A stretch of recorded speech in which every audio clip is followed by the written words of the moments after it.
Good afternoon, very very good afternoon Ashutosh, Archita, Sonu, Divyansh. चलिए मेरे भाई, बिल्कुल लेट नहीं हुए, थोड़ा सा लेट होता है क्योंकि एक क्लास कंप्लीट होकर दूसरी क्लास शुरू होती है और 1-2 मिनट का समय लग जाता है होपफुली। चलिए भाई, आशुतोष कुमार, दिव्यांश, कसक कुमारी, क्लास लाइव हो चुकी है, मेरी वॉइस क्लियर आ रही है? एक बार यस का कमेंट कर दें। और बहुत दिनों के बाद मुलाकात कर रहे हैं आज। देखिए, आप जानते हैं कि आपके बैच में एक इशू या एक अच्छी बात यह है कि आप सब कुछ पढ़ते हैं साथ में, आपको इंडिविजुअली बैच लेने की। तो अब आप जब पढ़ रहे होते हैं तो आप देखते हैं कि बहुत सारी क्लासेस चल रही होती हैं, हिस्ट्री, पॉलिटी, ज्योग्राफी, इकोनॉमिक्स। तो अब सारी क्लासेस एक साथ तो नहीं हो सकती, तो इसीलिए हमने अब तक शेड्यूल में क्लासेस आपको कराई हैं, लेकिन अब से परमानेंट एक शेड्यूल मैंने फिक्स कर दिया है ताकि आपकी कंटिन्यूटी बनी रहे, आपके पास जो क्लासेस मिले वो बेहतर तरीके से मिले और सारी चीजों को हम परफेक्शन के साथ पूरा कर सके आज से, अब से। क्योंकि ये रिवीजन जरूरी है और इतने दिनों से भाई कहीं नहीं थे, लेकिन सारी क्लासेस हो रही थी तो उन क्लासेस को मैंने करने दिया आपको, ऑब्वियस है। लेकिन अब से रोज 12 से 1 का जो टाइम रहेगा वो मैंने अपने लिए फिक्स कर लिया भाई, ताकि आपकी मेरी मुलाकात भी लगातार होती रहे, गैप लंबा ना हो। ठीक है, तो अब से ये क्लास होगी और यही है टाइम आपका। फिलहाल के लिए इस टाइम को अभी हम चेंज करने वाले नहीं है, क्लास हम करा चुके थे। चलिए, मैं 5 मिनट ले रहा हूं क्योंकि अब कंटिन्यूटी के साथ आगे बढ़ रहे हैं। तो सर, अभी हमारी पहली क्लास हो चुकी है, आज हमारी क्लास नंबर 2। पहली क्लास के बेस पर मैं आपसे 5 सवाल कर रहा हूं, आप मुझे इन 5 सवालों के जवाब दीजिए ताकि मैं आपको रिदम में लेकर आऊं, है ना? बढ़िया, ब्राइटनेस बहुत है, टेंशन मत लीजिए, कोई बात नहीं। तो अब मुझे बताना, पहले मैंने आपको बताया था सर इकोनॉमिक्स का जो फादर है वो कौन है? पहला कमेंट मुझे करके बताओ, इकोनॉमिक्स का फादर किन्हें कहा जाता है? फादर ऑफ इकोनॉमिक्स किन्हें कहा गया है? जल्दी से बताना मुझे सोच के। दूसरा बताना सोच के, जब मैं आपसे कहता हूं इकोनॉमिक्स के ओरिजिन की वजह क्या है, तो मुझे बताना जो रिसोर्सेज हैं वो लिमिटेड हैं या अनलिमिटेड हैं? रिसोर्सेज क्या है मेरे पास? तीसरा मुझे बताना, जब मैं कहता हूं इकोनॉमिक्स है और उसके बारे में पढ़ते हैं उसके फादर, तो इकोनॉमिक वर्ड जो आया है ओइकोनोमिया से, वो कौन सी भाषा का शब्द है? कुछ याद करिए, ओइकोनोमिया, ओइकोनॉमिक्स कौन सी भाषा का है? जब मैं कहता हूं हम इकोनॉमिक्स के बारे में पढ़ते हैं सर, और ये पढ़ते हैं कि जो इकोनॉमिक्स आई थी उसका एक वर्ड था, उसका अपना एक मीनिंग था, और इसी में मैंने आपको बताया है कुछ हमारे रिसोर्सेज के बारे में। मैंने आपको बताया the in wealth of nation किताब किसकी है, ठीक है? वेल्थ ऑफ नेशन नाम की किताब किसकी है, ये भी आप मुझे बता सकते हैं। चलिए शुरू कर रहे हैं क्लास को, बढ़िया से बात समझ में आएगी आपको। देखो, मैंने बताया और इकोनॉमिक्स की मीनिंग, परिभाषा क्या होती है। देखो, इकोनॉमिक्स का मतलब ये होता है कि हम अपने रिसोर्सेज को मैनेज करें, जो रिसोर्सेज हमारे लिमिटेड हैं, सीमित हैं हमारी इच्छाओं की तुलना में। ये वर्ड आया है ग्रीक भाषा से, जिसका मतलब है house hold management. Father of economics कर लिए एडम स्मिथ हैं, उन्हीं की किताब है वेल्थ ऑफ नेशन। बस मैं एक ही उम्मीद करता हूं, मैं क्लास में क्वेश्चन भी बढ़िया से कराऊंगा आपको। उम्मीद बस एक ही, आप बिल्कुल शांति से, शांत मन से, पूरी ईमानदारी से अगले 50 मिनट मुझे दे दें लिखने के लिए, मेरे साथ लिखकर चले, नोट्स बनाएं। इस बार का सिलेक्शन पक्का है, एग्जाम बेहतर होगा, ये गारंटी है भाई। चले शुरू करें आज की क्लास को। देखिए भाई, आज की क्लास में आपको एक बात सीखनी है पहले मेरे साथ। जब मैं ये कहता हूं हम कोई भी काम करें, हम कोई भी एक्टिविटी करें, देखो हर इकोनॉमी में, क्योंकि मैंने आपको बताया इकोनॉमी क्या है पहले तो समझना। हमने कहा सर जिस जगह पर हम, कोई भी ऐसी जगह, कोई भी ऐसा देश है, हम उस देश को इकोनॉमी कहते हैं। क्योंकि मैं अब बताऊं अगर स्टूडेंट को, तो अर्थव्यवस्था को लेकर वो बहुत परेशान होते हैं कि आज हमारी क्लास जो है वो अर्थव्यवस्था की है या अर्थशास्त्र की है। मेरी बात को समझना। देखो, अब मैंने कहा दुनिया का हर एक देश है, देश की अपनी एक बाउंड्री होती है, उसे देश कहते हैं, और उस देश के अंदर जो संसाधन होते हैं वो सीमित होते हैं। किसी भी देश में हो, चाहे दुनिया का वो कोई सा भी देश हो, कोई सा भी शहर या राज्य हो सर, हर देश में, इवन यहां तक कि अमेरिका में भी ऐसा होगा, इंडिया में भी ऐसा होगा, संसाधन सीमित होंगे। सुनना बात को, ये असीमित कभी नहीं हो सकते सर। अब इस पर्टिकुलर क्षेत्र को, इस एरिया को, इस देश को क्या बोलेंगे? वो जगह, ध्यान से सुनना, एक भौगोलिक क्षेत्र या स्थान, एक भौगोलिक क्षेत्र या स्थान जहां, ध्यान से देखना भाई, असीमित इच्छाओं की पूर्ति के लिए, उनको पूरा करने के लिए असीमित इच्छाओं की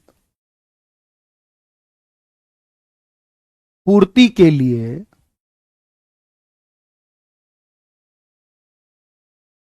अब बताना आप मुझे क्या है, उसके लिए सीमित संसाधन उपलब्ध है।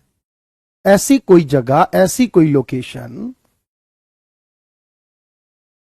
जहां पर संसाधन सीमित हैं।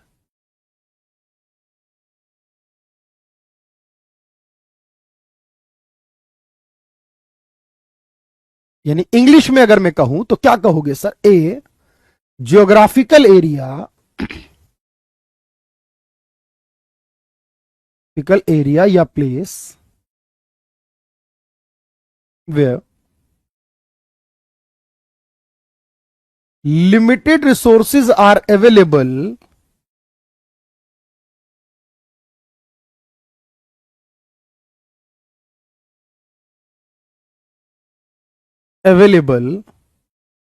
to fulfill unlimited wants। इसके लिए to fulfill unlimited wants। अब यहां पर wants अनलिमिटेड है, रिसोर्स लिमिटेड है, और इसके लिए जो जगह की बात हमने करी सर, इसका मतलब यह हुआ कहने का, ऐसी कोई भी जगह, लाइक मैं आपसे कहूं, ऐसी कोई भी जगह आपके पास, उदाहरण के लिए कोई शहर हो सकता है, कोई गांव हो सकता है, कोई राज्य हो सकता है, या कोई देश हो सकता है। अब ये पर्टिकुलर एरिया कोई हमने इकोनॉमी कहा, तो इंडिया एक इकोनॉमी है, बिहार एक इकोनॉमी है, हरियाणा एक इकोनॉमी है, हर एक जगह पर अपने पास इकोनॉमी कहलाती है।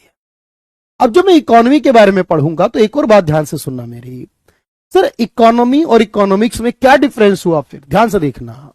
देखो, इकोनॉमी और इकोनॉमिक्स का एक फर्क है। तो इकोनॉमी यानी अर्थव्यवस्था जो हुई,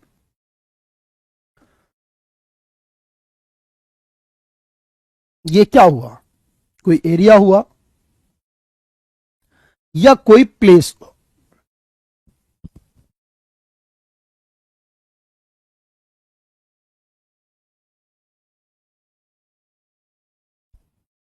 और जो दूसरा शब्द इकोनॉमिक्स है, जिसे अर्थशास्त्र कहते हैं, ये क्या हुआ बताओ मुझे? तो आप कहोगे ये कोई स्टडी हो गई, ये कोई थ्योरी, कोई प्रोसेस हो गया, कोई प्रोसीजर हो गया। बोलो हाँ या ना। यानी जब आप कोई स्टडी कर रहे हो, कोई एनालिसिस कर रहे हो, किसी थ्योरी के बारे में बात कर रहे हो, तो इससे रिलेटेड कैसे पूछता है मैं बताऊंगा। सर परिभाषा बिल्कुल आएगी। ऐसा कोई भी क्षेत्र जहां संसाधन सीमित, लिमिटेड हो, ऐसे क्षेत्र को, आपने कहा यूएसए एक ऐसा क्षेत्र है, अमेरिका भी हो गया, इंडिया भी हो गया, रशिया भी हो गया, फ्रांस भी, दुनिया का कोई भी देश हो। अब आपने कहा जब हम बात करते हैं किसी भी प्रकार की स्टडी को लेकर, यानी उसकी स्टडी के बारे में, उसकी ज्ञान के बारे में, तो वो हो जाती है इकोनॉमिक्स। और जब किसी क्षेत्र या स्थान की बात करते हैं तो वो हो जाती है इकोनॉमी।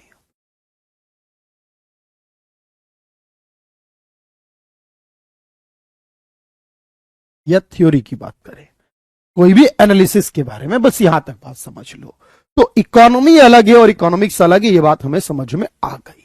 अगर मुझे बताओ प्रॉब्लम इंडिया की होगी, प्रॉब्लम किसी भी जगह पर होगी, बहुत ध्यान से सुनना, मैं लिखने का टाइम दूंगा, तो दुनिया के हर देश में कुछ ऐसी प्रॉब्लम है जिन्हें हम कॉमन प्रॉब्लम्स कहते हैं। मेरी बात सुनना, ऐसी प्रॉब्लम जो दुनिया के हर देश में है, उन्हें कहते हैं सेंट्रल या बेसिक प्रॉब्लम्स ऑफ इकोनॉमी।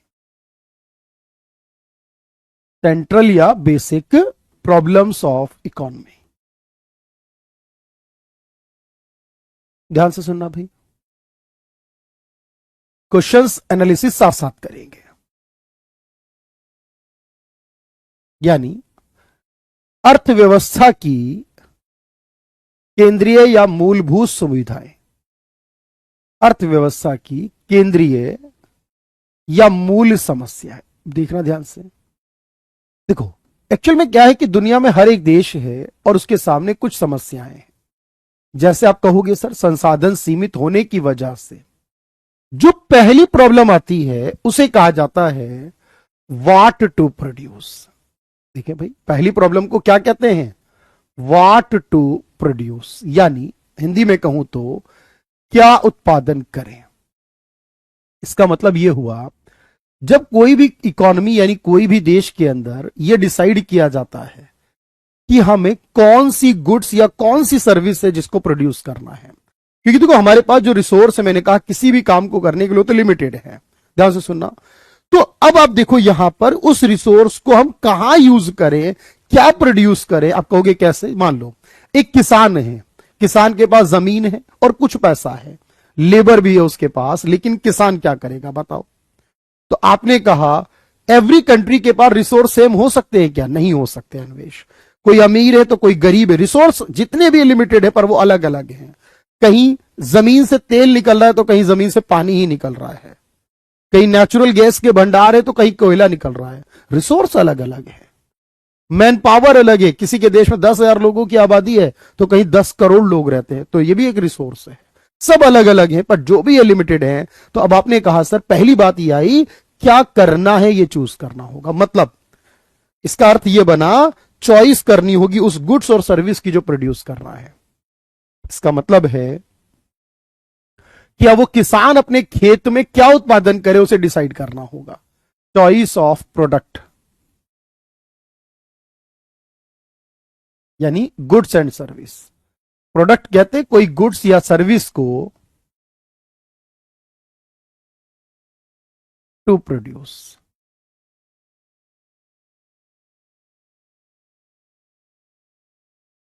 यानी या टू प्रोडक्शन। इसका मतलब है उत्पादन के लिए, उत्पादन के लिए जो भी हम उत्पादन कर रहे हैं उसके लिए उत्पाद, उत्पाद कहते हैं कोई वस्तु या सेवा को किसका करना है, वस्तु व सेवा का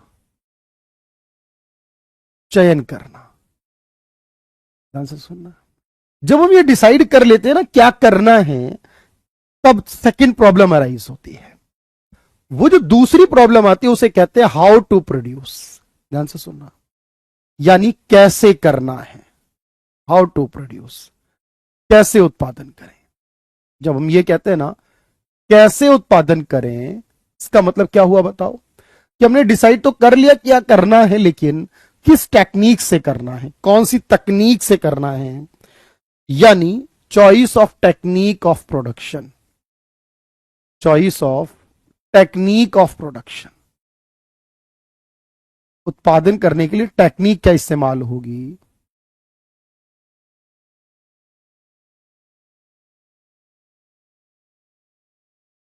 उत्पादन के लिए तकनीक का चयन।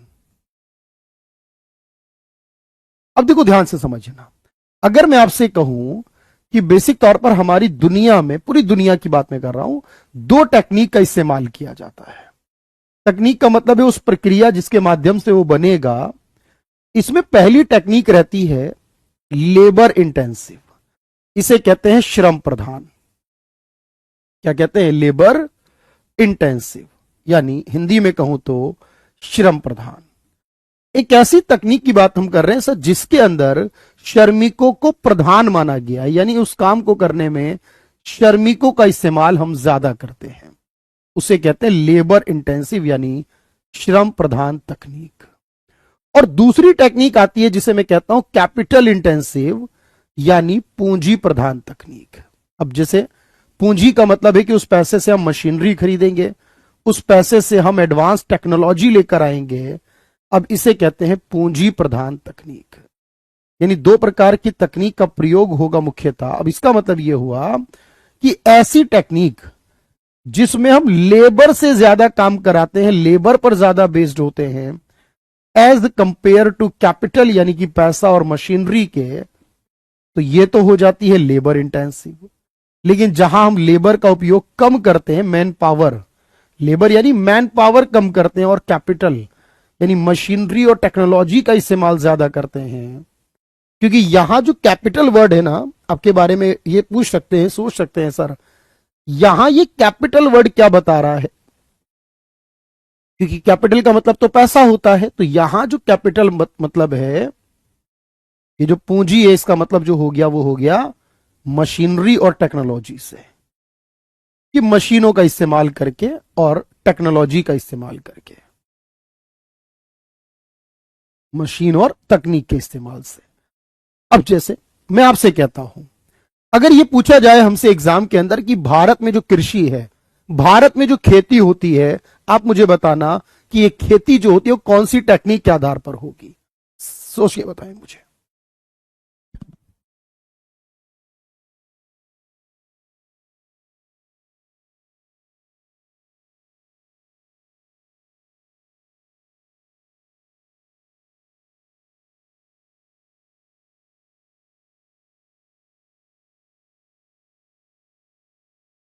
तो भारत में जो टेक्निक होगी कौन सी होगी बताओ एग्रीकल्चर में। आपने कहा सर आज भी हमारे एग्रीकल्चर में ना बहुत सारे लोग काम करते हैं, मैन पावर काम करती है, और अगर कुछ राज्यों को छोड़ दें तो ज्यादातर राज्यों में पुराने तरीके से, ट्रेडिशनल तरीके से, वही पुरानी खेती का मेथड है। तो आप अंदाजा भी लगा सकोगे, उसी को कहेंगे लेबर इंटेंसिव। लेकिन जहां इंडस्ट्रीज होती हैं, बड़े बड़े उद्योग होते हैं, तो वहां क्या इस्तेमाल होता है, मशीन और टेक्नोलॉजी इस्तेमाल। अच्छा, तीसरी प्रॉब्लम को कहते हैं फॉर होम टू प्रोड्यूस। मैं बेसिक पर बहुत टाइम देता हूं, कम से कम 2 क्लास देता हूं बेसिक की। पता है इसलिए क्योंकि हम में से बहुत सारे ना पहली बार पढ़ रहे इकोनॉमिक्स, बहुत सारे नॉन इकोनॉमिक्स बैकग्राउंड के हैं। लेकिन आपको पता है ना, अगर एक बार इस पिच को समझ लिया ना, यानी इस क्रिकेट ग्राउंड पर जो पिच है इकोनॉमिक्स की, तो उसके बाद आप बहुत जल्दी से आगे बढ़ सकते हो। लेकिन पहली 2 क्लास आपको स्लो ही कराता हूं मैं, किसके लिए उत्पादन करें, ये तीसरी प्रॉब्लम है। यानी अब आपने क्या करे कैसे करे तो सोच लिया, कौन इसका इस्तेमाल करेगा, ग्राहक कौन होगा हमारा, यानी कि हम अगर कोई प्रोडक्ट बनाएंगे वो कौन लोग खरीदेंगे, इसका मतलब है चॉइस ऑफ कंज्यूमर कैटेगरी, कि हमारा ग्राहक अमीर इंसान होगा या गरीब इंसान या मिडिल क्लास, वो किस कैटेगरी का इंसान होगा उसका चयन करना। उपभोक्ता कौन होगा, उपभोक्ता वर्ग क्या होगा उसका, उसका चयन करना, इसे कहते हैं क्या उत्पादन करें। अब मैं आपसे कहूंगा 2 मिनट मुझे और दीजिए, मैं हमेशा आपको पढ़ाने के साथ साथ क्वेश्चन किस प्रकार से हमारे पास ऑलरेडी आ चुके हैं, आ सकते हैं, इस बारे में भी बात करते हैं। तो देख लेते हैं सर क्या है हमारे पास रिसेंट में जो अपडेशन है उसके अकॉर्डिंग। देखिए भाई, क्वेश्चन का आंसर करने के लिए तैयार हैं होपफुली आप लोग, इसे तो आपको लिखना ही है।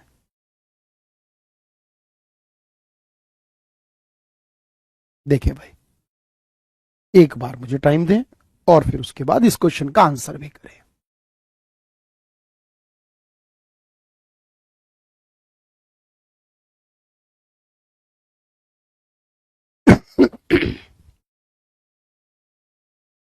तो 3 प्रॉब्लम है, क्या करें, कैसे करें और किसके लिए करें। अब जैसे एक सवाल पूछा गया है, सवाल यह है अर्थव्यवस्था की मूल समस्याएं क्या हैं, what are the basic problems of economy. जब हम एक इकोनॉमी के बारे में पढ़ रहे हैं तो उसकी बेसिक प्रॉब्लम क्या, बताओ। प्रोवाइडिंग सोशल सिक्योरिटी, सामाजिक सुरक्षा और रोजगार देना, बिल्कुल अर्थव्यवस्था की समस्या है कि हर इंसान को सुरक्षा और रोजगार दे। निर्धनता का उन्मूलन करना, यह भी है। सभी के जीवन की आवश्यकताएं पूरी करना, यह भी है। बट मूल क्या है, यह समस्या, यह समस्या, यह समस्या, मूल समस्या क्या है, क्या, कैसे और किसके लिए उत्पादन के बारे में निर्णय करना, यह निर्णय करना कि वो कौन इसका इस्तेमाल करेगा। बात समझ में आ गई होगी। यह हर इकोनॉमी की प्रॉब्लम है, चाहे वहां गरीबी हो ना हो, रोजगार बेरोजगारी हो ना हो, पर यह प्रॉब्लम हर जगह है। तो इसलिए बताओ मुझे, इन निम्नलिखित में से क्या अर्थव्यवस्था की केंद्रीय समस्या नहीं है। अगली बार ये पूछ रहा है भाई, क्या ऐसी प्रॉब्लम है जिसको आप केंद्रीय समस्या नहीं मान सकते?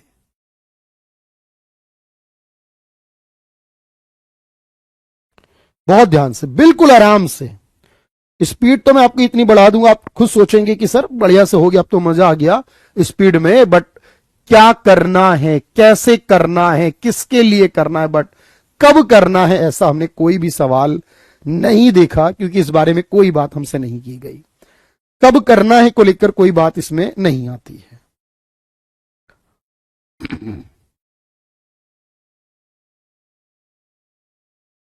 एक सवाल और देखते हैं, फिर उसके बाद आप लिखेंगे मेरे साथ। क्वेश्चन नंबर देख लेते हैं क्या है हमारे पास, और जवाब दे देंगे।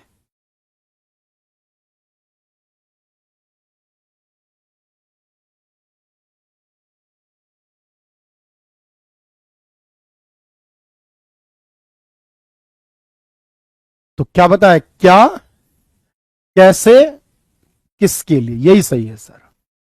क्या, कैसे, किसके लिए, क्या, कैसे, कहां गलत है, कहां गलत है, ये नहीं आ सकता। मैंने टाइट हेडलाइन बना दी। तो चलिए भाई, अब पहली स्लाइड को डन करें आज की क्लास की, और जल्दी से कमेंट करें।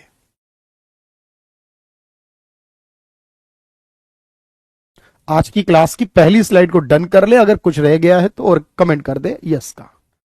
डन 1 आना चाहिए भाई।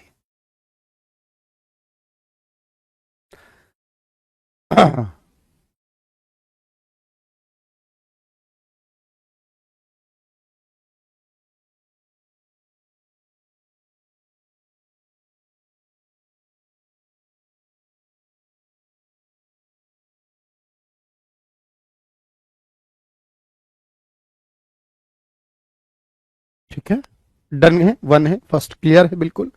तो इकोनॉमी और इकोनॉमिक्स दो अलग चीज है। जब पढ़ाई करते हैं वो इकोनॉमिक्स की करते हैं, प्रॉब्लम इकोनॉमी के अंदर आती है। इसलिए हमारे इकोनॉमिस्ट होते हैं जो, वो इकोनॉमिक्स की ज्ञाता होते हैं। इकोनॉमी किसी देश को कहते हैं सामान्य तौर पर। पहला डन है, अब दूसरे को डन कर लीजिए। लगभग सभी का डन है, दूसरा डन करेंगे। देखो, जीएस का एक बड़ा इंपॉर्टेंट बात यही है कि एक बार आप ईमानदारी से ना जीएस कर लीजिए, पूरी ईमानदारी से। फिर आपका चाहे ग्रुप डी आ जाए, चाहे फिर आपका रेलवे का कोई एनटीपीसी का आ जाए, चाहे फिर आपका कोई और एग्जाम आ जाए, चाहे डिफेंस के एग्जाम आ जाए, चाहे कोई सा एग्जाम आ जाए, दोबारा नहीं करना होता। एक बार ईमानदारी से 6 महीने लगा दीजिए। ये जो जीएस आपको लग रही है ना कि जीएस काम खराब करती है, सिलेक्शन नहीं दिलाती है, जीएस परेशान करती है, कुछ नहीं होने वाला। लगभग अप्रॉक्स में मैंने कहा, क्वेश्चन जितने भी आए वो फर्क नहीं पड़ता। हर एक सवाल मेरे लिए जरूरी है, प्री में आए, मेंस में आए, कोई दिक्कत नहीं है, कोई बात नहीं। चलिए भाई, डन हो गया सेकंड। अब मैं एक बात और सिखाता हूं, बहुत ध्यान से देखो। जब सीखो तो बहुत ध्यान से सीखो। जब हम कोई काम करते हैं, आपने कहा सर इकोनॉमिक्स में एक बात और है, हम जो भी काम करते हैं, देखो 2 तरीके से होता है। हर इंसान कोई ना कोई काम कर रहा है। मैं आपसे क्या कहता हूं, सुनना। अब एक बात ये आती है सर मेरी, देखो जब इंसान 2 काम करता है, पीडीएफ भी दूंगा, टेंशन मत लो। देखो, अब मैं कहता हूं एक इंसान है जिसने सोशल वर्कर है। अब एक इंसान जिसने सोशल वर्क किया, सामाजिक काम किया, और एक इंसान है जिसने बिजनेस किया। अब इन दोनों में एक फर्क समझो। अब बिजनेस किया तो बिजनेस का संबंध किससे है कि वो ये ध्यान देगा इस बात पर कि वो लाभ कमाए, पैसा कमाए। बिजनेस का कनेक्शन किससे, पैसे से, लाभ से।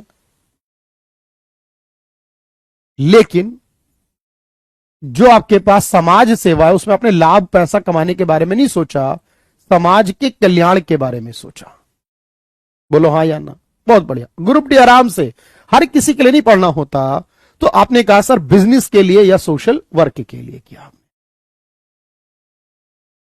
अब यहां पर एक बात समझो, तो जब आपने बिजनेस के लिए किया, तो जिस काम को आप पैसे के लिए करते हो ना, उस काम को हम बोलते हैं इकोनॉमिक एक्टिविटी। बोलना ध्यान से मेरे भाई, क्या बोलते हैं सर? ऐसी कोई भी क्रिया, ऐसा कोई भी कार्य है जो इंसान पैसे के लिए करता हो, चाहे वो किसान खेती कर रहा हो, चाहे कोई बिजनेस कर रहा हो, कोई ट्रेड कर रहा हो, कोई दुकानदार दुकान खोलकर बैठा हो, कोई भी मान लीजिए सर्विस में हो, इंडस्ट्री में हो। लेकिन अगर कोई सामाजिक धार्मिक काम कर रहा है, खुशी में कर रहा है ना, कहीं परफॉर्म कर रहा है किसी चीज को लेकर, तो ये काम जो हो गए ना, इसे कहते हैं नॉन इकोनॉमिक। ध्यान से सुनना मेरी बातें। अब आपने कहा सर जब हम कोई काम कर रहे हैं, कोई फैक्टर देख रहे हैं, अब जैसे मैंने कहा एक होता है पानी, एक होता है डीजल। ध्यान से सुनना, सामान्य तौर पर एक होता है पानी, एक होता है डीजल या पेट्रोल। अब मैं आपसे कहूं कि सर पानी जो होता है वो सामान्यतः पैसे से जुड़ा नहीं होता। अभी बोतल मिलती है पानी की, वो अलग बात है, लेकिन जनरली नल से पानी आता है, कुएं से पानी है, तालाब में पानी है, नदियों में पानी और हमारे समुद्र में पानी है। तो इसका संबंध पैसे से तो नहीं है पानी का, लेकिन पेट्रोल का संबंध जो है वो पैसे से होगा। सामान्य तौर पर पैसे से जुड़ा मामला हो जाएगा। अब जो बात पैसे से जुड़ी होगी, ध्यान सुनना, तो आपने कहा जो बात पैसे से जुड़ी नहीं है वो फैक्टर नॉन इकोनॉमिक है, उसे आपने नॉन इकोनॉमिक फैक्टर मान लेंगे। मतलब एक ही है, पैसा जुड़ेगा नहीं तो वो नॉन इकोनॉमिक है, जिसमें पैसा जुड़ जाएगा तो वो इकोनॉमिक है। मैं कह रहा हूं ना, पढ़ना जरूरी है। तो आपने कहा ठीक है सर, इस बात को कैसे समझे हम कि कोई काम कैसा है। जैसे मैंने आपसे कहा, अब इस सवाल को देखना, यह सवाल एग्जाम में पूछा गया कि अर्थशास्त्र में श्रमिक कौन है, लेबर कौन है, बताओ मुझे। कॉपी में मिलेगा, बिल्कुल मिलेगा, हेल्प करेगा। करण, रेलवे वाटर क्या होता है भाई? मैंने कहा पानी सामान्य तौर पर, जो नदी का पानी, समुद्र का पानी, जब तक वो पैकेट वाटर ना बोल दे उसे, तब तक, जब तक पैकेज वाला बॉटल ना बोल दे, सबमिट करते हैं वो बिल, वो क्या हो जाता है, वो मिनरल वाटर बन जाता है। जब वो मिनरल वाटर या पैकेट वाटर बन जाता है तब उसका बिल पे करते हैं। समुद्र से पानी लो, नदी से पानी लो, कुएं तालाब झील से पानी लो, कौन उसका बिल मांगेगा आपसे? अब मैंने ये कहा, मैंने कहा बताओ जरा सोच के, एक पंडित जी ने हवन किया। अब बताओ हवन क्या है, पैसे वाला या बिना पैसे का? अब आपने कहा जी हवन करना तो धार्मिक काम है। मैंने कहा हवन के 1100 रुपए लिए, सोच के जवाब देना। हवन के 1100 रुपए लिए, अब बताओ क्या है? तो कई बार ना आपको दिमाग भी लगाना पड़ता है कि सामान्य तौर पर हवन करना धार्मिक काम है, लेकिन जब बात पैसे की आ जाएगी तो अलग चीज हो जाएगी। तो अब आपने कहा सर ठीक है, इसका मतलब यह हुआ, जब हम ये कहते हैं किसी सवाल में, ध्यान से सुनना, इसलिए कह रहा हूं, अगर कोई अपने बच्चे को पढ़ाएगा तो लेबर तो नहीं बन सकता वो। कोई शौक में कोई काम करेगा तो नहीं बन सकता। कोई चित्रकार अपने आनंद के लिए, भाई खुशी में काम कर रहा है तो नहीं। हां, कोई इंसान, कोई संगीत म्यूजिशियन, सुविधा निधि कहते हैं पैसे को, के लिए कार्यक्रम में भाग ले रहा है कि मुझे पैसा मिलेगा, बेनिफिट मिलेगा, लाभ मिलेगा, मैं कुछ कमाऊंगा। इसका मतलब यह हो गई वो इंसान लेबर हो गया, एक प्रकार से उस काम को कर रहा है।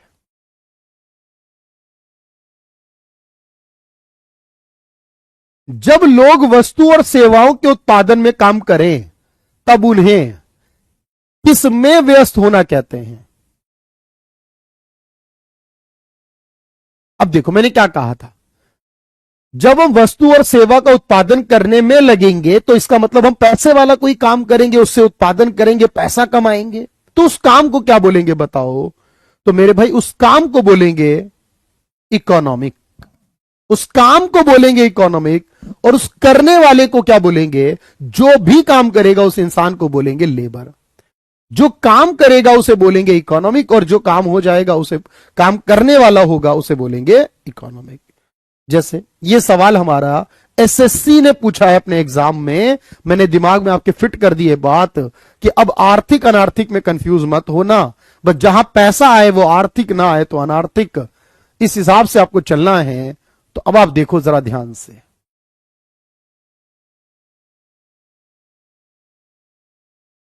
अब देखो, अगर कोई शिक्षण संस्थान में पढ़ाए पैसा लेगा, सर्व शिक्षा अभियान में पढ़ाए पैसा लेगा, परामर्श दे पैसा ले सकता है, अपनी बेटी को पढ़ाए तो पैसा नहीं हो सकता। सर ये आर्थिक नहीं हो सकता, ये अनार्थिक है। ये आर्थिक नहीं हो सकता, ये अनार्थिक है। अब मैं आपसे कहूंगा पूरी ईमानदारी से मेरे भाई, इस बात को लिखना और मुझे बताना कि बात समझ में आई या नहीं, कि अगर कोई एक्टिविटी आर्थिक हो सकती है, अनार्थिक हो सकती है सर। और इस तरीके से हमने उन एक्टिविटी को दो हिस्सों में बांटा। कोई इन्वेस्टर है, कोई शॉपकीपर है, कोई दुकानदार, कोई भी काम करने वाला है। बोलना भाई, यस का कमेंट आना चाहिए। क्वेश्चन भी करना है, अच्छे से सीखना भी है।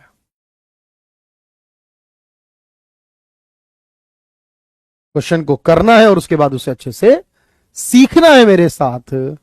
तो क्या सीखा आप लोगों ने, बताना मुझे। चलो,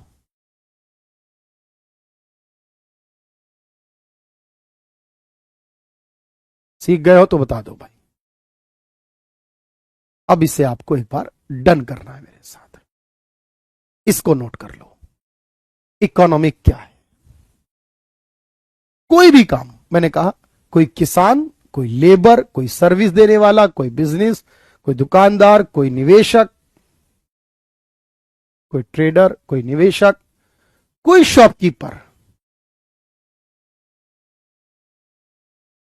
कोई दुकानदार, ये जो लोग काम कर रहे हैं ना, कुछ पैसा कमाने के लिए बैठे हैं भाई। ये सब जो चीजें मनी से जुड़ी हैं, धन से जुड़ी हैं, तो उसे कहते हैं इकोनॉमिक। और जो चीजें पैसे से जुड़ी नहीं है, उन सब चीजों को कहते हैं नॉन इकोनॉमिक। समाज सेवा, धार्मिक काम, सांस्कृतिक काम, हाउस वाइफ, शौक में, आनंद में काम कर रहा है कोई, जो मनी से रिलेट नहीं कर रहा है।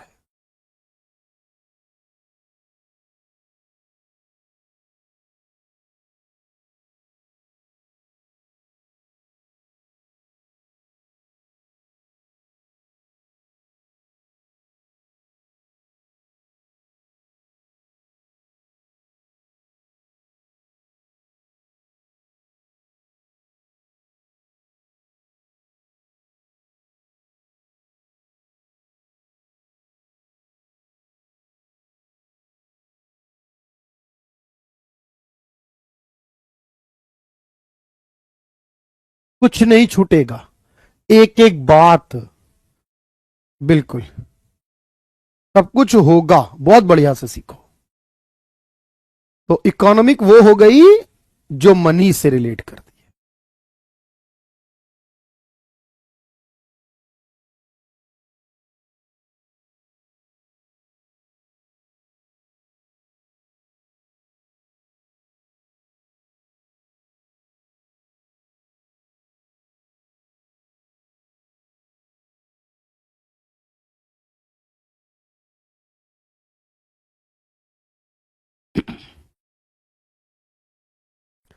तो इस तरीके से मैं दिखाता हूं। स्लाइड 2 जो थी, ये वाली थी भाई, जिसमें आपने बेसिक प्रॉब्लम को फेस किया था, बेसिक प्रॉब्लम्स को लिखा था।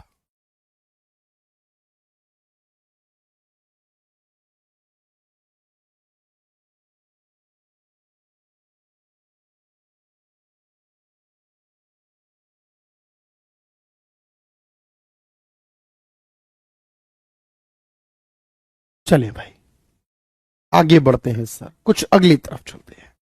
ये वाले को डन कर रहे थे।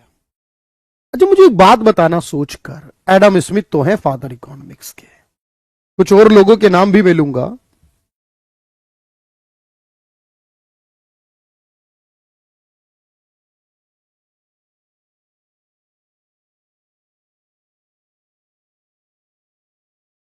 समाज के लिए, धर्म के लिए, संस्कृति के लिए, हाउस वाइफ हो कोई, अपने परिवार के लिए कर रही है।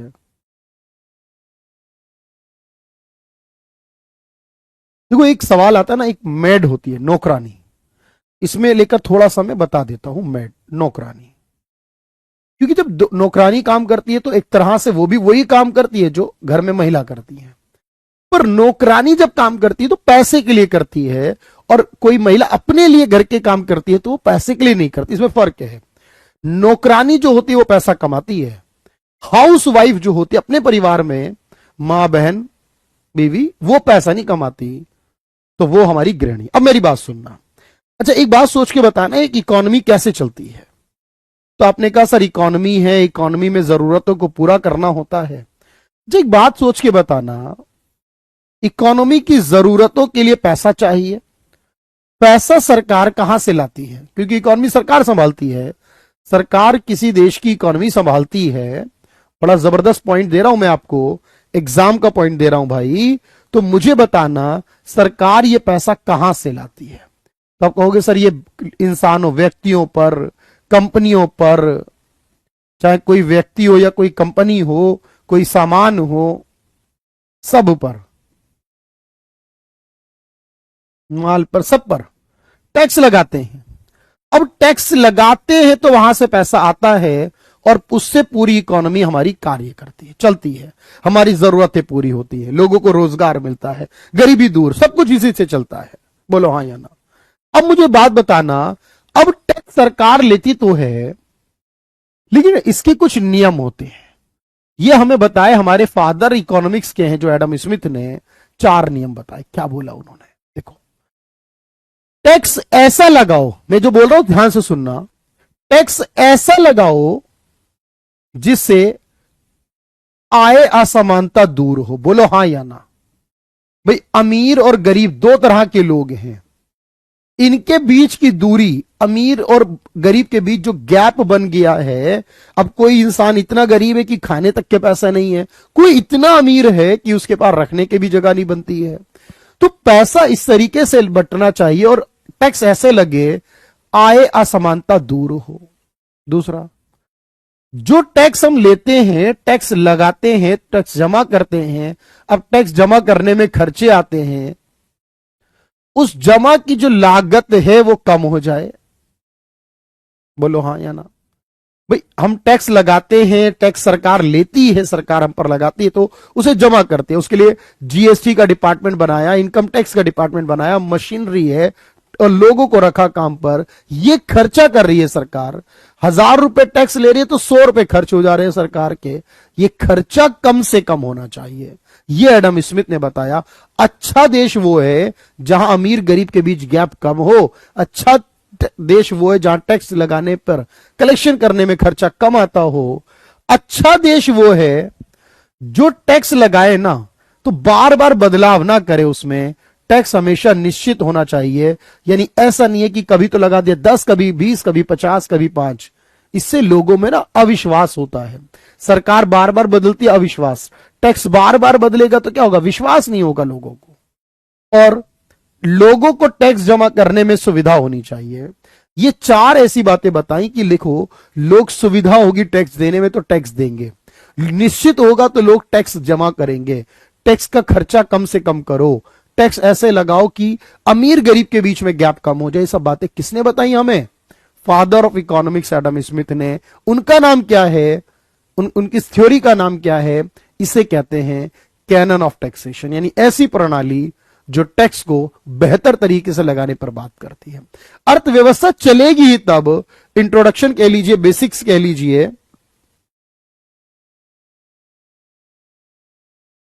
तो मेरे बात ध्यान से सुन लेना। इसीलिए मैंने कहा था सुनना बहुत जरूरी है क्लास में। और मैं इस पर बेस्ड आपको एक क्वेश्चन भी कराऊंगा, इस पर बेस्ड आपको मैं एक क्वेश्चन भी कराऊंगा। इसीलिए इंतजार करना और समझ कर चलना मेरे भाई। तो ये बात आई सर कि एक अच्छी कर प्रणाली क्या होती है। बोलो, एक अच्छा सिद्धांत क्या होता है? देखो, लिखोगे जितना आप उतना बढ़िया है। नोट्स बनाओ, प्रॉपर बनाना। तो आपने कहा एक ऐसा सिद्धांत जो इक्वालिटी लाए, समानता लाए, ऐसा सिद्धांत जो खर्चा कम करे, ऐसा सिद्धांत जो निश्चित हो, और ऐसा सिद्धांत जो सुविधा देता हो। तब ज्यादा टैक्स जमा होगा, तब सरकार ज्यादा अच्छे से काम करेगी और देश आगे बढ़ेगा। 4 सिद्धांत पर। कन्वीनियंट मतलब सुविधा। जैसे मान लो पहले क्या होता था, अभी के बारे में सुनना ध्यान से। पहले यह होता था कि मैं टैक्स जमा करता था ना, इनकम टैक्स मान लो, तो ऑनलाइन नहीं होता था। पहले ऑनलाइन का जमाना नहीं था, तो इनकम टैक्स जमा करने पहले ऑफिस जाते थे। सुनना लाइन से। अब ऑफिस जाते थे तो ऑफिस में लाइन लगती थी। बोलो हां, लाइन लगती थी। 4-5 घंटे बाद नंबर आता था जमा करने का, कि भाई अभी आएंगे, फॉर्म भरेंगे, पास होगा, फिर आगे जाओ जमा करो। अब क्या है सर? अब कुछ नहीं करना। अब ऑनलाइन होता है, कोई लाइन नहीं, 1 मिनट में जमा। अब मुझे बताना, पहले लोग छुट्टी करते थे और टैक्स देते थे, कौन देगा छुट्टी करके टैक्स? अब ऑनलाइन है तो उम्मीद क्या है सर, अब ज्यादा सुविधा हो गई टैक्स जमा करने में, कोई कहीं बैठा हो वहीं से दे दो टैक्स। अब उम्मीद है अब जो है वो ज्यादा टैक्स मिल पाता है। क्यों मिलता है ज्यादा टैक्स अब? क्योंकि अब टैक्स मिलना आसान हो गया है। लोग 1000 2000 टैक्स देना चलो दे देते हैं, सब क्वेश्चन पीएनजी में मिलेंगे। तो आपने कहा ये सारी बातें अच्छी हैं, इसीलिए एक बार ये क्वेश्चन आया था कि बताओ इनमें से, एक बार ये सवाल आया था कि बताओ इनमें से कौन सा है जो टैक्स सिद्धांत नहीं है, तो हमने उसको लिखा हुआ भी है, इसी तरह आपको लिखना भी है। तो मेरे भाई इसको नोट कर लीजिए अच्छे से, एक बात नोट कर लीजिए, सुविधा मतलब टैक्स जमा करने की आसानी हो, टैक्स में ज्यादा बदलाव ना हो,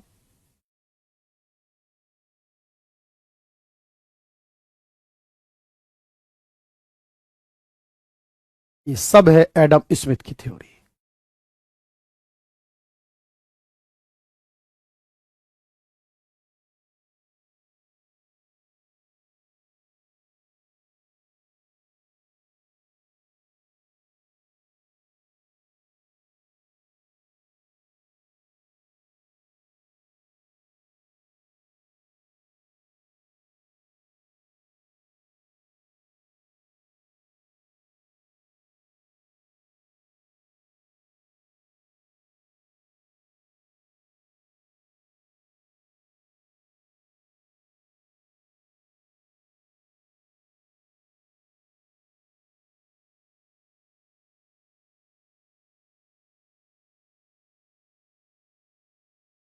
तो बेसिक्स कह लो, इंट्रोडक्शन कह लो, आज पूरा हो जाएगा।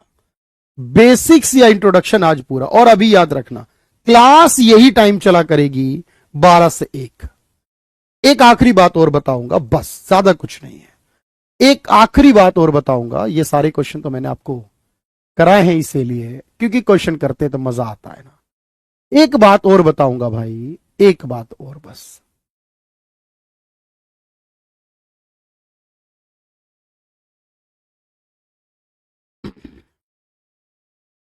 इसको डन करना। अब मैं एक बात बता रहा हूं, ध्यान से सुनना। आपने कहा फादर ऑफ इकोनॉमिक्स तो पता है, लेकिन एग्जाम में अगर आ जाए father of micro economics, father of macro economics, micro macro word किसने दिए थे, ये आ जाए तो क्या कहोगे आप? ध्यान से सुनना मेरी बात। एक आखिरी बात कर रहा हूं आज के लिए और बेसिक्स क्लास के लिए। कई बार सवाल ऐसे आता है, सवाल ध्यान से देखना पहले। अब मैं आपको अगली लेक्चर में पढ़ाने वाला हूं कि माइक्रो क्या होती है, मैक्रो क्या है। लेकिन जैसे एक सवाल आता है, father of micro economics, Hindi में बताऊंगा मैं आपको।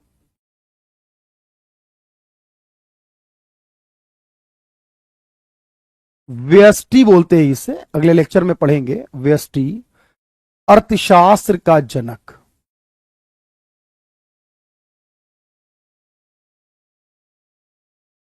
जो व्यष्टि अर्थशास्त्र है उसका जनक कौन था? अच्छा अभी लिखना नहीं, सुनना। फिर आता है कि फादर ऑफ मैक्रो इकोनॉमिक्स, यानी एक और होती है। इकोनॉमिक्स की दो ब्रांच है मेनली,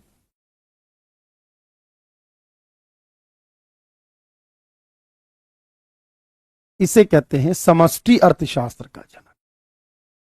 समष्टि अर्थशास्त्र का जनक कौन था? तीसरी बात आती है, माइक्रो और मैक्रो, ये जो दो शब्द हैं ये किसने दिए थे?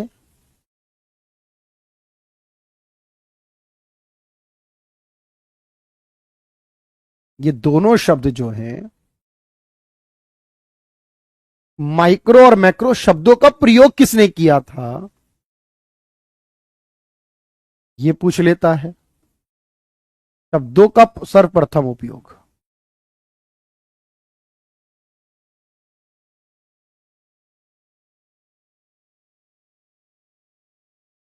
उपयोग ये किसने किया था? और ये पूछ लेता है फादर ऑफ इंडियन इकोनॉमिक्स किसे मानेंगे फिर हम? भारतीय अर्थशास्त्र का जनक कौन है? तो देखो मेरे दोस्त, याद रखो, इन सारे सवालों के जवाब आपके पास होने चाहिए। जब आप इंडियन इकोनॉमिक्स की बात करोगे, भारतीय अर्थशास्त्र का जनक, तब ये कौन हो सकता है बताओ?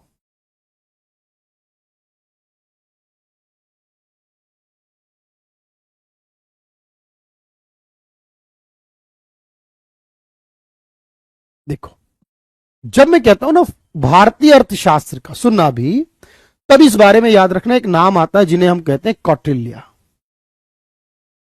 अभी लिखना नहीं। इन्हीं को कहते हैं चाणक्य, और इन्हीं को कहते हैं विष्णुगुप्त। क्या कहते हैं? विष्णुगुप्त। और इनकी एक किताब आई थी, उस किताब का नाम था अर्थशास्त्र।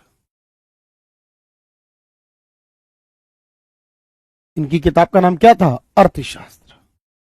और याद रखना, इस किताब में सवाल यह आता है कि ये किताब जो आई थी, अर्थ क्या था? अर्थ मीन्स,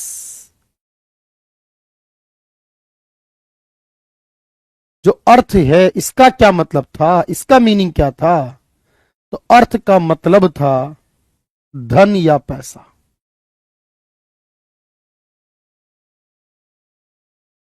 अर्थ का मतलब क्या था? पैसा, मनी। और याद रखना, ये जो किताब थी,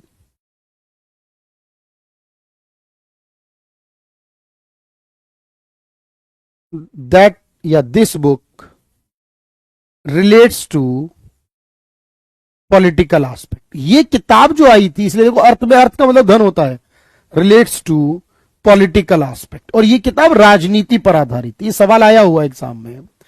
ये किताब किस पर आधारित थी? राजनीति पर। ये किताब राजनीति पर आधारित थी, यानी राजनीतिक चीजों पर जुड़ी थी, पर आधारित, या राजनीतिक चीजों से संबंधित, थी। ये पुस्तक थी जिसको किसने लिखा? कौटिल्य ने। और इसीलिए इनको कहते हैं फादर ऑफ इंडियन इकोनॉमिक्स। जिन्होंने ये शब्द दिए थे ना कि माइक्रो मैक्रो क्या होगा, छोटा माइक्रो बोलते, बड़ा मैक्रो बोलते, रैगनर फ्रिच, जो नॉर्वे के थे, इन्होंने सबसे पहले शब्द दिए थे, नॉर्वे के रैगनर फ्रिश ने। जिन्होंने कहा था ना मैक्रो का फादर, उन्हें कहते हैं जेएम कीन्स। ये ब्रिटेन के थे, और इन्होंने एक किताब लिखी थी, उस किताब का नाम था द जनरल थ्योरी ऑफ, ये पूछेगा एग्जाम में, आया हुआ क्वेश्चन एग्जाम में, the general theory of employment,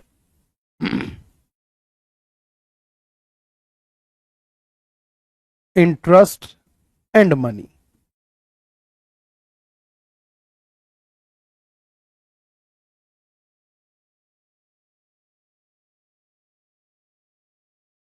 अगर पूछे फादर ऑफ माइक्रो का कौन है, तो इसे याद रखना, अल्फ्रेड मार्शल। ये भी ब्रिटेन के हैं, और इनकी भी एक किताब है। ये सब आपको याद करना है। और वो किताब क्या है?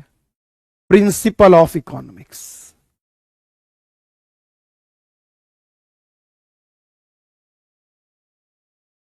प्रिंसिपल ऑफ, इस नाम की किताब है। ये अल्फ्रेड मार्शल की है, वो माइक्रो के फादर हैं। एक किताब है, उसके मैक्रो के फादर है जेएम कीन्स। शब्द दिए थे किसी और ने। ये पॉलिटिकल एस्पेक्ट पर थी, मौर्यन एम्पायर पर थी। उस समय ये मौर्य, चंद्रगुप्त मौर्य के उस समय में की बात है। वैसे एक बुक तो इन्होंने भी लिखी थी सर, वो भी लिखवा दो चलो। एक बुक मैं इनकी बता रहा हूं, बड़ी काम की हो सकती है वो भी। और इस तरीके से आपको कंप्लीट करना था। आज की क्लास हम पूरी कर रहे हैं, और इसकी क्लास में हम एक बात कर रहे हैं यहां पर, वो क्या है?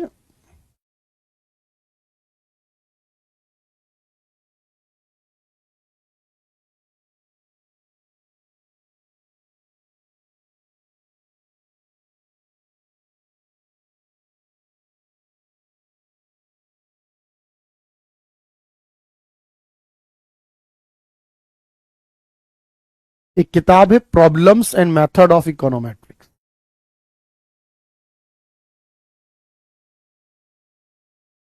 ये किताब इनकी है। तो इस तरीके से कोई किताब दे के नाम पूछ ले, किसी के फादर पूछ ले तो भी बताना है, किसी का देश पूछ ले कहां से आते वो भी बताना है, इंडियन इकोनॉमिक्स के फादर पूछ ले तो एडम स्मिथ को बताना है।